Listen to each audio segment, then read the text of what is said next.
Hello students, welcome to my channel this Termland. My name is Said Farman and हम discuss कर रहे हैं class 11th की biology. तो चैप्टर जो हमारा चल रहा है वो है प्लांट किंगडम एंड आज का जो टॉपिक है वो है ब्रायोफाइट्स। ठीक है ना। ब्रायोफाइट्स यहाँ पे लिखा है, देख रहे होंगे आप। तो इसके points, main main point discuss करेंगे। कहाँ कौन सा पॉइंट किस में हमें क्या याद रखना है, सब एक एक करके डिस्कस करेंगे। ठीक है। तो लास्ट लेक्चर में हमने क्या डिस्कस किया था, सबको याद होगा।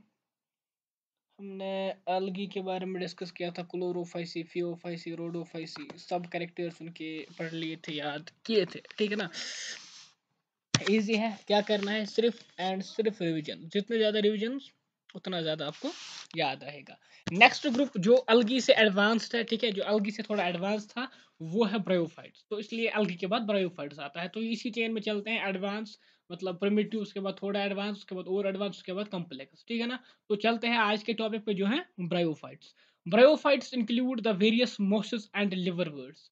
ब्रायोफाइट्स को हम दो क्लासेस में डिवाइड करते हैं, रादर दो ग्रुप्स में डिवाइड करते हैं। एक मोसेस होते हैं, एक लिवरवर्ट्स होते हैं। इनमें क्या डिफरेंस होती है, इनमें क्या सिमिलरिटीज होती हैं, वो हम आगे जाके पढ़ेंगे। अभी के लिए हमें याद रखना है कि ब्रायोफाइट्स को दो ग्रुप्स में डिवाइड किया जाता है, mosses and liverworts that are found commonly growing in, कहाँ कहाँ पे होते हैं ये, in moist shaded areas in hills. आपको याद रखना है कि जब हम इकोलॉजिकल सक्सेशन पढ़ने वाले हैं तो हमने पहले बोला था कि लाइकन्स ही वो होता है। जब हमने लाइकन पढ़ा था तो मैंने आपको ये बोला था कि लाइकन्स वो ऑर्गेनिज्म होता है जो सॉइल क्रिएट करते हैं रॉक्स पे। ठीक है ना। तो रॉक्स पे क्या आते हैं, लाइकन्स आते हैं, वहाँ पे एसिड्स क्रिएट करते हैं, वहाँ पे सॉइल क्रिएट करते हैं। उसके बाद पहली ऑर्गेनिज्म जो आ जाते हैं लाइकन्स के बाद वो होते हैं ब्रायोफाइट्स। क्या होते हैं, ब्रायोफाइट्स। ठीक है। तो ब्रायोफाइट्स होते हैं जो लाइकन्स के बाद आ जाते हैं। देखो यहाँ पे एग्जांपल दी गई है, दिखाता हूँ मैं आपको। ब्रायोफाइट्स लिवरवर्ट, मार्चेंटिया, ठीक है ना, Marchantia, female thallus, male thallus. Mosses में कौन दिया है, Funaria, gametophyte and sporophyte, Sphagnum, gametophyte. देखो यहाँ पे क्या दिया है, पहले हमें दी है एग्जांपल मार्चेंटिया की। मार्चेंटिया क्या है, मार्चेंटिया लिवरवर्ट है। ठीक है, मार्चेंटिया क्या है, लिवरवर्ट है। ये जो एग्जांपल है ये है मार्चेंटिया की। यहाँ पे आपको दो चीज़ें याद रखनी है। मार्चेंटिया यहाँ पे जो थैलस है दोनों का सेम है। ठीक है, यहाँ पे ये जो है आर्चिगोनिया है, ये एंथ्रिडोफोर है। क्या है, एंथ्रिडोफोर। देखो अब आपको यहाँ पे पहचानना है कि मेल कौन है, फीमेल कौन है। ठीक, मैं आपको बताता हूँ क्या ट्रिक है। देखो यहाँ पे ये जो यहाँ पे सज के है ना, ये वाला, ये जो सच के है ना, मे भी आपको पूछा पूछा जाएगा, बोलो इनमें से मेल वाला कौन है, फीमेल वाला कौन है। ये जो सच के है ना, ये फ्लावर जो थोड़ा अरेंज्ड वे में लग रहा है, ठीक है, मतलब अच्छे से लग रहा है, रख के है, तो इसको ये फीमेल वाला है। क्या है, फीमेल। और ये जो है ना, ये ऐसे खुरदुरा बना के, तो ये मेल वाला है। इससे आप याद रख सकते हो, मतलब परफेक्शन के लिए आप फीमेल याद रख सकते हो, और ऐसे जो है ना, ऐसे बालों को ऐसे ऐसे करके निकल गए स्कूल, ठीक है ना, वो उसको मेल के लिए याद रख सकते हो। तो यहाँ पे ये आपको याद रखने के लिए इजी वे है। ये जो परफेक्ट सा लग रहा है, कुछ अरेंज्ड वे सा लग रहा है, ये फीमेल है। एंड ये जो खुरदुरा सा ऐसे ही बनाया है, ठीक है ना, रफली कुछ क्रिएट किया गया है, ये मेल का है। ठीक, ये मेल थैलस है, ये फीमेल थैलस है। ठीक, इसमें क्या होते हैं, गेमा गेमा कप्स क्या होते हैं, गेम में कप्स हम पढ़ेंगे। रिजॉर्ड्स क्या होते हैं, आगे जाके सब पढ़ने वाले हैं। ठीक है ना। तो चलते हैं, नेक्स्ट वाला क्या दिया है, देखो नेक्स्ट एग्जांपल दी है हमारी फुनेरिया की। फुनेरिया का एक गेमेटोफाइट है। गेमेटोफाइट क्या होता है, पढ़ने वाले हैं हम। एंड स्पोरोफाइट, स्पोरोफाइट क्या होता है, पढ़ने वाले हैं। तो ये है गेमेटोफाइट, और ये है फिर स्पोरोफाइट। यहाँ से ये स्पोरोफाइट है, ये वाला पार्ट, ये वाला पार्ट गेमेटोफाइट है। गेमेटोफाइट गेमिएट बेयरिंग, ठीक है ना, याद रखना, स्पोरोफाइट स्पोर बेयरिंग। ठीक, नाम क्या होते हैं यहाँ पे आपको याद रखना है, रजॉइड्स होते हैं, मेन एक्सिस होती है, यहाँ पे लीव्स हैं, ये सीटा है, ये कैप्सूल है। इसी तरह यहाँ पे आ जाओगे स्फैग्नम में। स्फैग्नम में क्या है, ये एंथ्राइड ब्रांच है, ये ब्रांचेस है, ठीक है, ये आर्चिगोनियल ब्रांच है। ठीक है ना। तो हो गया ये एग्जांपल से, और थोड़ी सी इंफॉर्मेशन थी ब्रायोफाइट्स के बारे में। अब आते हैं मेन कंटेंट पे, ब्रायोफाइट्स के। हम्म, ठीक है। Bryophytes are also called amphibians of plant kingdom. ये पॉइंट याद रखना है, याद रखना ही रखना है, ये पूछा जा सकता है। ठीक है ना। एम्फीबियंस को हम क्या बोलते हैं, bryophytes of plant kingdom. Bryophytes क्या होते हैं, सॉरी, ब्रायोफाइट्स को हम बोलते हैं amphibians of plant kingdom, sorry. Amphibians क्या होते हैं, एम्फी मतलब होता है डिवल, क्या होता है, डिवल। एम्फी एम्फी मतलब होता है डिवल। डी फॉर डिवल, ठीक है, डिवल। डिवल एम्फीबियन मतलब डिवल लाइफ वाले। डिवल लाइफ मतलब जो पानी में भी रह सकते हैं और जो लैंड पे भी रह सकते हैं। सपोज आपसे फ्रॉग के बारे में पूछा जाएगा, आप बोलोगे हाँ, फ्रॉग को आपने पानी में भी देखा होगा, आपने फ्रॉग को जमीन पे भी चलते हुए देखा होगा, ठीक है ना, लेकिन आपने मछली को कभी जमीन पे चलते चलते हुए नहीं देखा होगा। तो ये जो एम्फीबियंस है ये डिवल लाइफ होते हैं, ये पानी में भी रहते हैं और लैंड पे भी रहते हैं। जो फ्रॉग है वो एम्फीबियन में आती है, ठीक है ना। इसी तरह ये एम्फीबियंस ऑफ प्लांट किंगडम है, मतलब ये पानी में भी आते हैं, पानी में ये आते हैं, ठीक है ना। पानी इनको जो चाहिए होता है मॉइस्ट एटमॉस्फेयर चाहिए होता है ग्रो करने के लिए। लेकिन एम्फीबियन इसलिए नहीं कहते हैं इनको, इनको एम्फीबियन इसलिए कहते हैं क्योंकि इनको पानी चाहिए होता है, रिक्वायर्ड होता है सेक्सुअल रिप्रोडक्शन के लिए। मतलब ये रिप्रोड्यूस नहीं करते हैं विदाउट वाटर, इनको वाटर चाहिए होता है रिप्रोडक्शन के लिए। दैट्स व्हाई इनको हम कहते हैं एम्फीबियंस। एक लाइफ जो इनकी जो शुरुआत होती है वो पानी में होती है, पानी की वजह से होती है रादर। मतलब पानी जो है गेमेट्स को ट्रांसफर करने में हेल्प करती है, फिर वहां से फर्टिलाइजेशन होती है, तो फिर ये लैंड पे आ जाते हैं। पढ़ेंगे आगे जाके पढ़ेंगे। Because these plants can live in soil, soil पे तो लिव कर सकते but depend on water for sexual reproduction, ठीक है ना। जो मैंने बोला कि ये तो लैंड पे रह सकते हैं लेकिन इनको वाटर चाहिए होता है सेक्सुअल रिप्रोडक्शन के लिए। क्यों चाहिए होता है? वाटर इनके गेमेट्स को ट्रांसफर करता है और वहीं पे फिर फर्टिलाइजेशन हो जाती है उसकी वजह से, जब वो ट्रांसफर होते हैं and new amphibian new bryophytes create होते हैं। That's why we call them amphibians of plant kingdom. They usually occur in damp humid and shaded localities. याद रखना आप क्या रखना है, damp humid and shaded localities में ये ज्यादातर पाए जाते हैं। They play an important role in plant succession on bare rocks और सॉइल, ठीक है ना। जो मैंने आपको पहले ही बोला लाइकन्स के बाद कौन आते हैं, ब्रायोफाइट्स आते हैं, ठीक। तो यहाँ वहां पे भी इनका रोल होता है, वहां पे भी ये रोल प्ले करते हैं सक्सेशन में, इकोलॉजिकल सक्सेशन। आगे आने वाले चैप्टर में पढ़ने वाले हैं, अभी पढ़ाऊंगा तो कोई फायदा नहीं है, ठीक है ना। तो वहाँ पे आपको बोरिंग लगेगा और यहाँ पे समझ में नहीं आएगा। That is why we have to wait till the time reach to read that और टू स्टडी दैट, ठीक है। तो टाइम आ जाएगा, वो लिख दिया होगा हमारे टेक्स्ट में, वो पढ़ लेंगे। एक और चीज मैं आपके लिए बताना चाहूंगा, ये जो टेक्स्ट होती है ना ये फ्रेम की गई होती है अकॉर्डिंग टू योर लेवल, ठीक है ना। आपकी क्या लेवल है, आप किस लेवल पे हो अभी, आपको अभी कौन सी चीज समझ में आ जाएगी, उसी के अकॉर्डिंग ये बनाई गई होती है, ठीक है। तो हमें जंप नहीं करना होता है।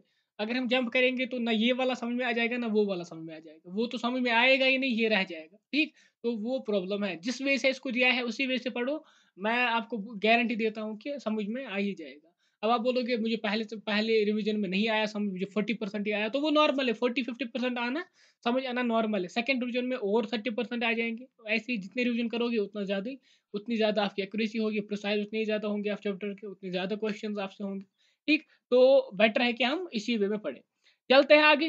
The plant body of bryophytes is more differentiated than that of algae. Algae अलगी में जो था आपने देखा कि अलगी की कैसी शेप थी, कैसे उनकी जो स्ट्रक्चर थे, बॉडी बॉडी ऑर्गेनाइजेशन कैसी थी।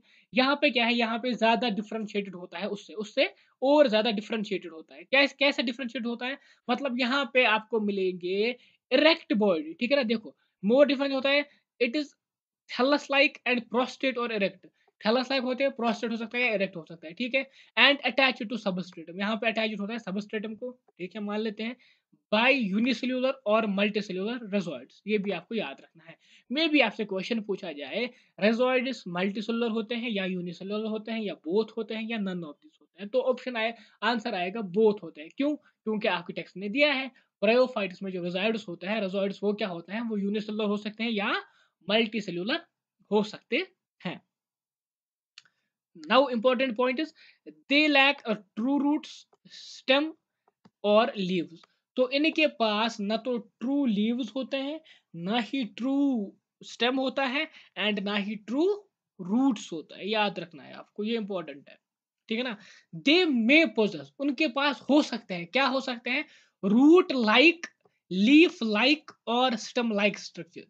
तो आप में भी अभी पूछते कि वहां पे तो हमने देखा बड़ा सा स्ट्रक्चर था, रूट लाइक स्ट्रक्चर भी थे, रजॉइड्स उनको नाम बोलते हैं। तो वो रूट लाइक होते हैं, लीफ लाइक होते हैं, स्टेम लाइक होते हैं। स्टेम रूट एंड लीफ नहीं होते, ठीक है। The main plant body of bryophyte is haploid. Main plant body जो ब्रायोफाइट की होती है वो हैप्लॉइड होती है। ये याद रखना है आपको। ये होती है हैप्लॉइड। क्या होती है? Haploid and it produces gametes hence called gametophyte. अब मैं आपको चीज बताता हूँ जो यहाँ पे आपको सीखना है। देखो, जो मेन प्लांट बॉडी होती है, ठीक है ना, सपोज यहाँ पे प्लांट बॉडी क्रिएट हो गई, प्लांट बॉडी जर्मिनेट होकर प्लांट बॉडी बन गई, ठीक है ना, ऐसे प्लांट को बॉडी कोई बन गई, ठीक, ऐसे मान लेते हैं, ठीक है, ऐसे मान लेते हैं, चलते हैं थोड़ा सा इसको बनाते हैं, यहाँ पे डालते हैं अपने रिजल्ट्स, ठीक है। देखो क्या होता है यहाँ पे, मैं जो बता रहा हूँ सुनो। ये जो मेन प्लांट बॉडी है ना, मेन प्लांट बॉडी, ये होती है हैप्लॉइड। क्या होती है? हैप्लॉइड मतलब इसमें हाफ नंबर ऑफ क्रोमोसोम्स होते हैं, हैप्लॉइड होती है प्लांट बॉडी, याद रखना। और ये प्रोड्यूस करती है गेमेट्स। क्या करते हैं? Produce gametes. That is why we call it gametophyte. क्या कहते हैं? गैमेटोफाइट। याद रखना, मेन प्लांट बॉडी हैप्लॉइड होती है और वो गेमेट्स प्रोड्यूस करती है, that is why we call it gametophyte. ठीक। अब क्या लिखा है? The sex organs in bryophytes, the sex organs in bryophytes are multicellular. The male sex organ is called antheridium. They produce biflagellate anthrozoids. देखो यहाँ पे सुनो, sex organs in bryophytes are multicellular. Sex organs multicellular होते हैं, ठीक है, मान लेते हैं। The male sex organ is called antheridium. जो मेल सेक्स ऑर्गन होता है उसको हम एंथ्रीडियम बोलते हैं। वो बाइफ्लैजिलेट गेमेट्स को प्रोड्यूस करता है, जिनको हम बोलते हैं एंथ्रोजॉइड्स। क्या बोलते हैं? एंथ्रोजॉइड्स। नॉर्मल टर्म्स है, याद आपको रखने हैं, एंथाइडियम एंथ्रोजॉइड्स। बाइफ्लैजिलेट होते हैं एंथ्रोजॉइड्स, ठीक है। Female sex organ called archegonium. Female sex organ को हम क्या बोलते हैं? आर्चिगोनियम। आर्चिगोनियम कैसा होता है? Flask shaped. फ्लास्क शेप्ड होता है and produce a single egg. ये एक सिंगल एग प्रोड्यूस करता है, ठीक है। आया समझ? तो मेल एंड फीमेल ऑर्गन में आप डिस्टिंग्विश कर सकते हो। मेल ऑर्गन में क्या होता है? मेल ऑर्गन होता है एंथ्रीडियम। क्या होता है? एंथ्रीडियम। वो बाइफ्लैजिलेट एंथ्रोजॉइड्स प्रोड्यूस करता है, ठीक है। फीमेल ऑर्गन कौन होता है? आर्चिगोनियम। वो क्या करता है? वो फ्लास्क शेप्ड होता है, एक सिंगल ओवम रिलीज करता है या सिंगल एग रिलीज करता है, ठीक है ना, प्रोड्यूस करता है rather. The antherozoids are released into water where they come in contact with the archegonium. देखो यहाँ पे जो ये एग, सिंगल एग जो प्रोड्यूस किया गया था, ये आर्चिगोनियम से लीव नहीं करता, आर्चिगोनियम में ही रहता है। बल्कि फिर क्या होता है? वाटर की मदद से क्या होता है? एंथ्रोजॉइड्स को वाटर में रिलीज किया जाता है। वो वाटर करंट से वो फ्लो करता है, ठीक है ना, वाटर के फ्लो से आगे चलते हैं और आर्चिगोनियम में पहुंच जाता है। तो उसके बाद आर्चिगोनियम में फर्टिलाइजेशन हो जाती है। आया समझ? फीमेल ऑर्गन जो रिप्रोडक्टिव ऑर्गन है वो है आर्चिगोनियम। वो फ्लास्क शेप्ड होता है, उसमें एक एग प्रोड्यूस होता है, फिर एंथ्रोजॉइड्स को पानी में छोड़ दिया जाता है, वो पानी के फ्लो से चलते हैं और आर्चिगोनियम में पहुंच जाते हैं, ठीक। And antherozoid fuses with the egg to produce the zygote. अब यहाँ पे जाइगोट प्रोड्यूस हुआ किस किस की फ्यूजन से? एक तो एंथ्रोजॉइड एंड आर्चिगोनियम में जो एग था, ठीक है ना, एग से और एंथ्रोजॉइड से कौन प्रोड्यूस हुआ? जाइगोट। अब जाइगोट कैसा होगा मुझे बोलो? जाइगोट हैप्लॉइड होगा कि डिप्लॉइड होगा? नॉर्मल सी बात है, जाइगोट डिप्लॉइड होगा। क्यों? क्योंकि gametophyte, main gametophyte plant body क्या होती है? हैप्लॉइड होती है, ठीक है ना। हैप्लॉइड होती है तो वो जो गेमेट्स प्रोड्यूस करेंगे वो क्या होंगे? हैप्लॉइड होंगे। नॉर्मल सी बात है। अगर प्लांट बॉडी हैप्लॉइड है, ठीक है ना, तो वो माइटोसिस के थ्रू गेमेट्स प्रोड्यूस करेंगे, वो क्या होंगे? हैप्लॉइड होंगे, ठीक। हैप्लॉइड गेमेट्स दो आएंगे और आपस में मिलेंगे तो डिप्लॉइड जाइगोट बन जाएगा। Zygote do not undergo reduction division. लेकिन क्या होता है यहाँ पे? जाइगोट वहीं पे मियोसिस नहीं करता। मियोसिस एंड माइटोसिस आपको समझ में आ गया होगा, 10th में हमने पढ़ा है ये, ठीक है ना। तो देखो मियोसिस में क्या होता है? मियोसिस में एक सेल से 4 सेल बनती है, मतलब डीएनए एक बार रिप्लिकेट होता है और फिर 4 सेल्स में हाफ हाफ डिवाइड होता है। इसी तरह माइटोसिस में क्या होता है? दूसरी आइडेंटिकल सेल बनती है जिसमें सेम अमाउंट ऑफ डीएनए होता है, जितना पहली सेल में होगा उतनी दूसरी सेल में भी होता है, ठीक है। देखो अब मैं बताता हूँ meiosis, reduction fusion. Reduction fusion मतलब क्या होता है? एक एक सेल होती है, ठीक है ना, एक सेल होती है ऐसे, एक सेल होती है, ठीक।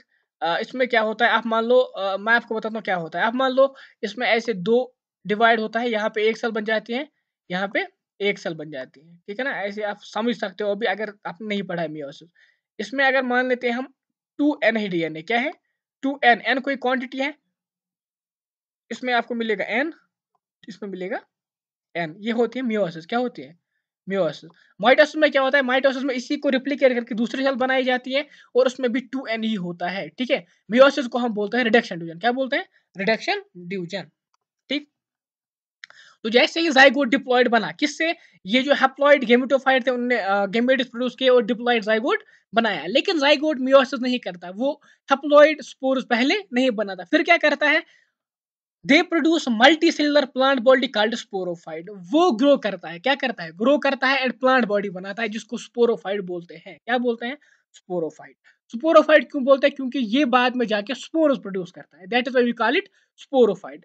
तो क्या होता है, जाइगोट डिवाइड करके अपनी अपने डिप्लॉयड डिप्लॉयड स्पोरोफाइट बनाता है, क्या बनाता है, डिप्लॉयड स्पोरोफाइट। क्यों डिप्लॉयड, क्योंकि जाइगोट डिप्लॉयड है, तो डिप्लॉयड स्पोरोफाइट बन जाता है। तो sporophyte is not free living, sporophyte free living नहीं होता, बल्कि attached to photosynthetic gametophyte and drives nutrition from it. Normal सी बात है, जब आर्चिगोनियम में फर्टिलाइजेशन हो गई, जाइगोट आर्चिगोनियम में बना, तो वहीं पे ही वो डिवाइड करके स्पोरोफाइट बनाता है, that is why it is attached to gametophyte, ठीक है ना। गैमेटोफाइट इज फोटोसिंथेटिक, बट जो स्पोरोफाइट है वो फोटोसिंथेटिक नहीं होता है। नॉर्मल सी बात लिखा है कि वो फोटोसिंथेटिक गैमेटोफाइट से डिराइव करता है अपने न्यूट्रिशन, मतलब ये खुद फोटोसिंथेसिस नहीं करता है, ठीक है ना, कौन, sporophyte. It some cells of the sporophyte undergo reduction division meiosis to produce haploid spores, these spores germinate to produce gametophyte। अब क्या होता है, जैसे ही उसमें कुछ सेल्स जो है वो क्या करती है, वो काम करती है, वो डिवाइड करती है, किस डिवीजन से, मियोसिस से। मियोसिस से क्या होता है, मियोसिस से एक सेल में दो डिवीजन होता है और दो सेल्स बनती है जिनमें हाफ ऑफ डीएनए होता है, तो वही होता है यहाँ पे, रिडक्शन डिवीजन होता है, कुछ सेल रिडक्शन डिवीजन करते हैं, मियोसिस करते हैं और स्पोर प्रोड्यूस करते हैं। वो स्पोर जब जर्मिनेट होते हैं तो वहां पे हैप्लॉइड गैमेटोफाइट फिर से बनता है, ठीक है ना। तो यही फंडा चलता है, फिर से यही होगा, वो हैप्लॉइड गैमेटोफाइट गैमेट प्रोड्यूस करेंगे, हैप्लॉइड वो मिलेंगे, डिप्लॉइड जाइगोट आएगा, स्पोरोफाइट क्रिएट होगा, स्पोरोफाइट मियोसिस करेगा, वहां से हैप्लॉइड स्पोर्स निकालेगा, वो स्पोर्स फिर से गैमेटोफाइट बनाएंगे, ठीक है ना, यही चलता रहता है। तो यहाँ पे क्वेश्चन बन सकता है कि स्पोरोफाइट में स्पोरोफाइट कैसा होता है, हैप्लॉइड होता है, सॉरी, गैमेटोफाइट कैसा होता है, हैप्लॉइड होता है, स्पोरोफाइट कैसा होता है, डिप्लॉइड होता है, ठीक। गैमेटोफाइट क्या करता है, गैमेट प्रोड्यूस करता है, स्पोरोफाइट क्या करता है, स्पोर प्रोड्यूस करता है। Gamete and spore both are haploid, याद रखना, gamete and spores both are haploid, but gametophyte is haploid, but लेकिन क्या है, स्पोरोफाइट क्या है, डिप्लॉइड है, ठीक है। चलते हैं आगे, ये था ब्रायोफाइट्स के बारे में जो है, ठीक है ना। अब आते हैं इसके इकोनॉमिक इंपॉर्टेंस पे, क्या होती है, क्या कहाँ कहाँ पे यूज होते हैं bryophytes. Bryophytes in general are of little economic importance, but some mosses provide food for herbaceous mammals, birds and other animals. Usually तो ज़्यादा यूज नहीं है इनका, लेकिन कुछ जो है फूड प्रोवाइड करते हैं herbaceous mammals के लिए, birds या animals के लिए।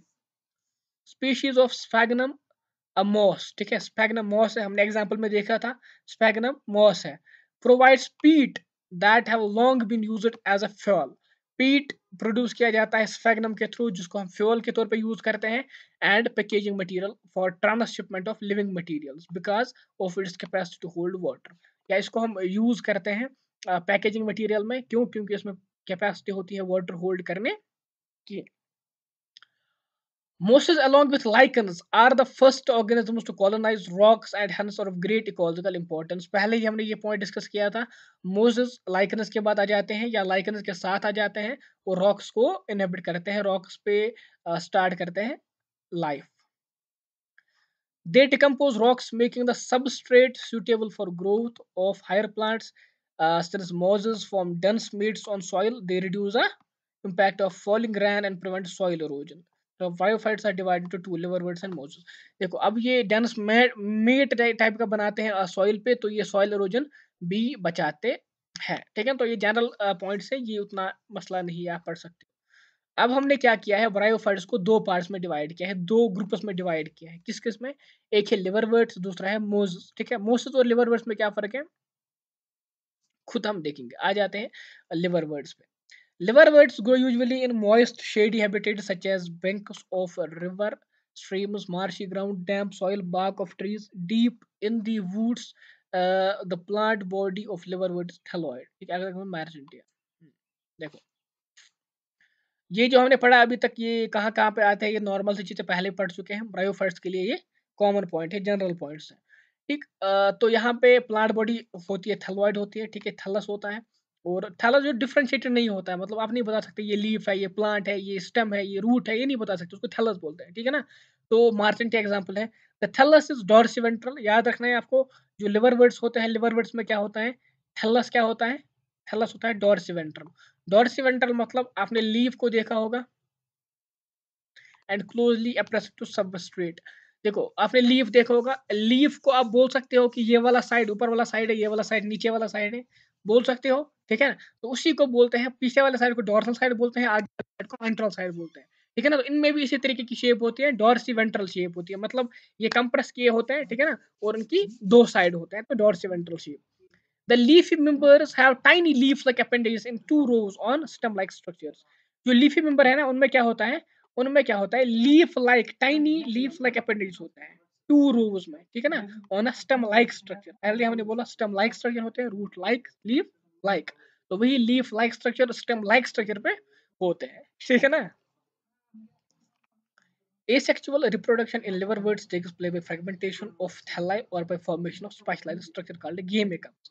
अब आपसे ये पूछा जाएगा gamecops सेक्सुअल होते हैं कि एसेक्सुअल होते हैं, तो यहाँ पे आपको देखना है कि एसेक्सुअल रिप्रोडक्शन किससे होती है, कॉल्ड गेमे से। तो gamecops क्या होते हैं, gamecops are asexual birds।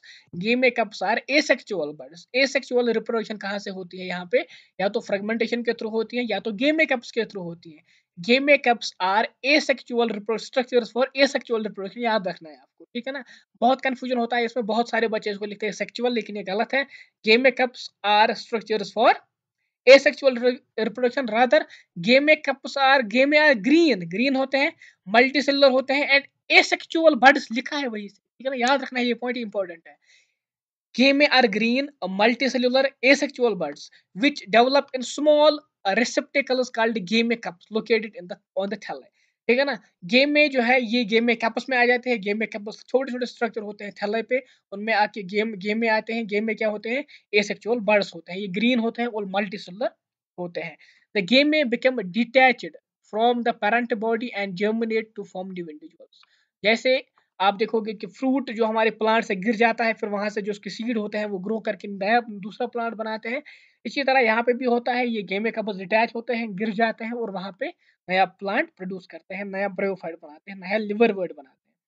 During sexual reproduction male and female sex. अब सेक्सुअल रिप्रोडक्शन में क्या होता है, male and female sex organs are produced either on the same or on different thalli, ठीक है ना।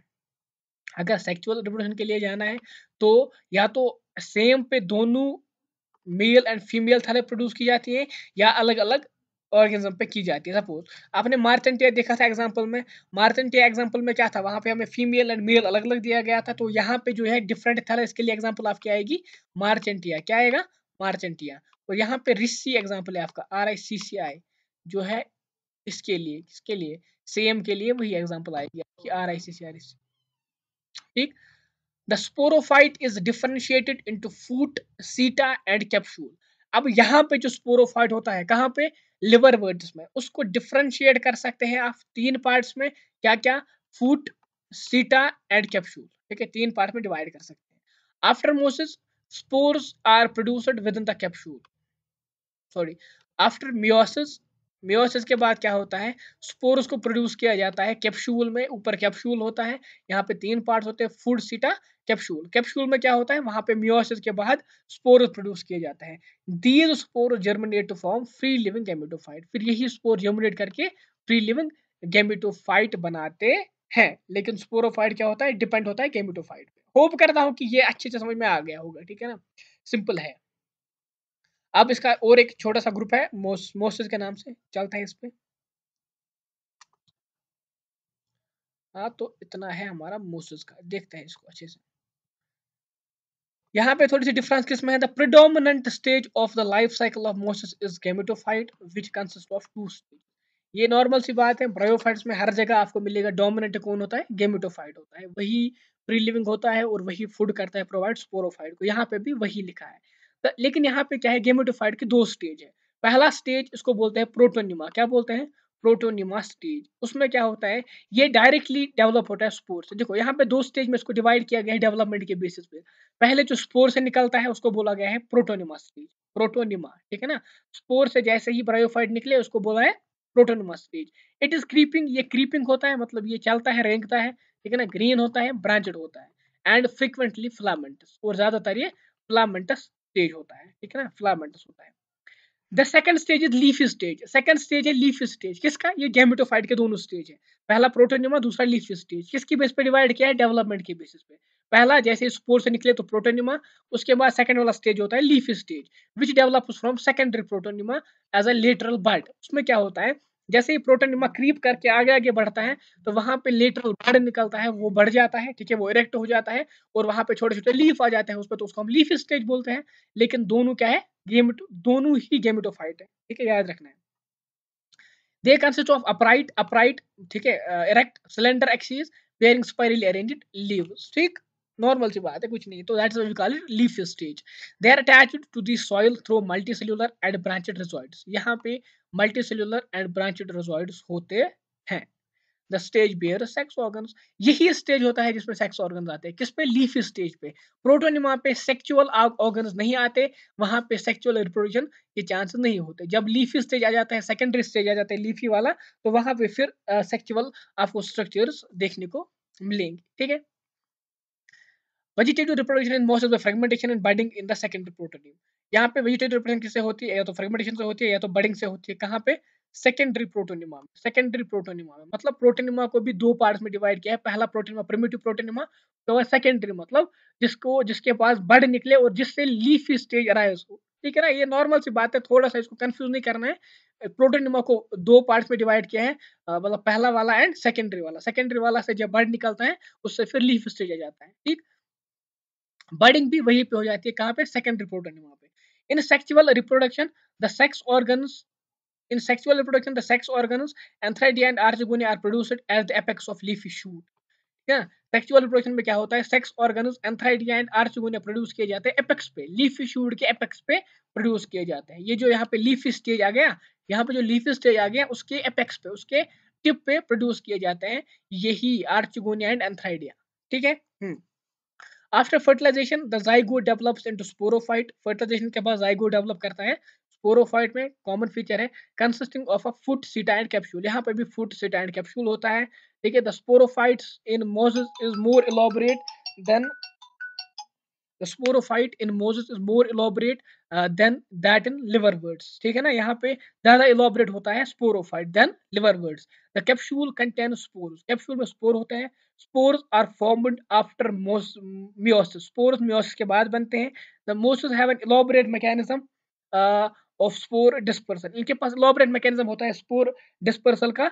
For example common example most क्या है, Funaria, Polytrichum, Sphagnum etc, ठीक है ना। ये आपकी common examples है इसकी, ठीक। तो इसके बाद हमें पढ़ना है टेरिडोफाइट्स। तो ब्रायोफाइट्स आज कंप्लीट होता है। होप करता हूं कि आपको समझ में आ गया होगा, ठीक है ना। आपको क्या करना है, वीडियो को शेयर करना है अपने फ्रेंड्स के साथ एंड चैनल को सब्सक्राइब करके जाना है। बाकी thanks for watching, thanks a lot.